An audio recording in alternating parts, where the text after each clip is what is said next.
उन्वान, सच्चाई की ताकत और तौबा की मिसाल। भूमिका, आराम और आजमाइश। मंजर, सन 9 हिजरी मदीने में खजूरों की फसल पक चुकी थी। तपती गर्मी और साए की ज़रूरत हर किसी को थी। हुक्म, नबी करीम सल्लल्लाहु अलैहि वसल्लम ने रूम की विशाल फौज के खिलाफ तबूक जाने का ऐलान किया। ये आम जंग नहीं थी, ये वफादारी का इम्तिहान था। काब बिन मालिक का हाल। वे मालदार थे, जवान थे और उनके पास 2 ऊँटनियाँ थीं। वे मुनाफिक नहीं थे, लेकिन कल कर लूंगा वाली सुस्ती ने उन्हें घेर लिया। 2. सुस्ती का जाल। जब लश्कर तैयार हो रहा था, हज़रत काब रोज़ बाजार जाते कि सामान खरीद लें, पर खाली हाथ लौट आते। वे सोचते, मेरे पास तो सवारी है, मैं तो तेज़ दौड़कर लश्कर को रास्ते में पकड़ लूँगा।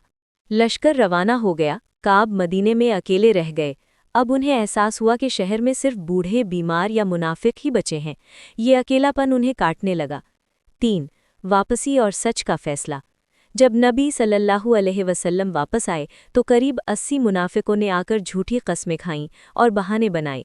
नबी ने उन्हें माफ़ कर दिया। जब काब आए तो नबी मुस्कुराए। उस मुस्कुराहट में नाराज़गी थी। पूछा, काब, तुम क्यों पीछे रह गए? ऐतिहासिक संवाद। काब ने कहा, या रसूल अल्लाह, अगर मैं किसी और के सामने होता तो अपनी बातों से उसे कायल कर लेता, पर मैं जानता हूँ कि अगर आज आपसे झूठ बोलकर आपको खुश कर भी दूँ तो अल्लाह मुझे नहीं छोड़ेगा। सच ये है कि मेरे पास कोई बहाना नहीं था। 4. मुकम्मल बाइकॉट, तन्हाई के 50 दिन। नबी सल्लल्लाहु अलैहि वसल्लम ने फरमाया, इसने सच बोला, अब जाओ और अल्लाह के फैसले का इंतज़ार करो। पूरे मदीने को उनसे बात करने से मना कर दिया गया। जज्बाती मंजर। काब गलियों में घूमते, मस्जिद में सलाम करते पर कोई जवाब न देता। उनके चचेरे भाई अबू कतादा, जिन्हें वे सबसे ज़्यादा चाहते थे, उन्होंने भी दीवार फांद कर मिलने पर सलाम का जवाब नहीं दिया। दुश्मन का लालच। इसी दौरान गस्सान के राजा का खत आया, तुम्हारे आका ने तुम्हें छोड़ दिया, हमारे पास आओ, हम तुम्हें राजा बनाएंगे। काब ने उस खत को तंदूर में जला दिया। ये वफादारी का चरम था। 5. अल्लाह का फैसला और खुशियाँ। 40 दिन बाद हुक्म आया कि अपनी बीवियों से भी अलग हो जाओ। आजमाइश और बढ़ गई। 50वीं रात फज्र की नमाज के बाद पहाड़ की चोटी से एक शख्स चिल्लाया, ए काब, मुबारक हो, अल्लाह ने तुम्हारी तौबा कबूल कर ली। कुरान की आयत सूरह तौबा से 117-118 नाजिल हुई। 6. मस्जिद नबवी का मंजर और निष्कर्ष। काब दौड़ते हुए मस्जिद पहुंचे। सहाबा मुबारकबाद देने के लिए कतारें बनाकर खड़े थे। नबी का चेहरा नूर से चमक रहा था।